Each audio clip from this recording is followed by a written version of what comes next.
सोचिए, रात का सन्नाटा हो, घर में सब चैन की नींद सो रहे हो और अचानक ही घर का सबसे अपना इंसान अपने खून के प्यासे दरिंदे में बदल जाए।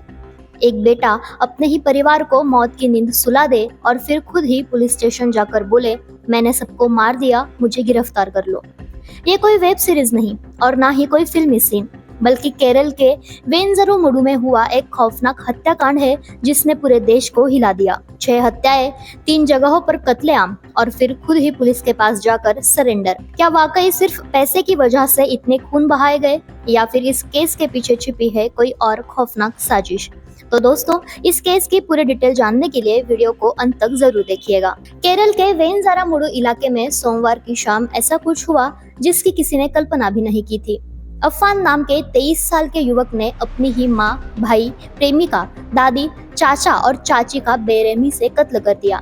कुल्हाड़ी, हथौड़ा, मतलब जो भी हाथ आया उसने इस्तेमाल किया और इसके बाद खुद ही पुलिस स्टेशन पहुंचा और बोला, मैंने सबको मार दिया, मुझे गिरफ्तार कर लो। पुलिस के मुताबिक अफान ने दावा किया है कि वो खादी देश में बिजनेस कर रहा था, लेकिन उसमें उसे भारी नुकसान हुआ। अब उसके ऊपर लाखों का कर्जा था और उसका परिवार उसे मदद नहीं कर रहा था, इसीलिए उसने गुस्से में आकर सबको खत्म कर दिया। पुलिस को अफान की बातों पर भरोसा नहीं हो रहा। वो उसके मोबाइल कॉल डिटेल्स चेक कर रही है, ये जानने के लिए कि कहीं वो ड्रग्स का आदी तो नहीं।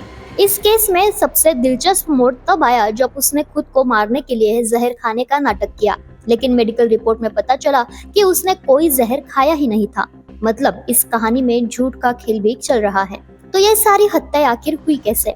तो दोपहर 3 बजे उसने अपनी दादी सलमा बीबी को मौत के घाट उतार दिया। फिर 16 किलोमीटर दूर जाकर चाचा चाची अब्दुल लतीफ और शाहिदा बीबी को खत्म कर दिया।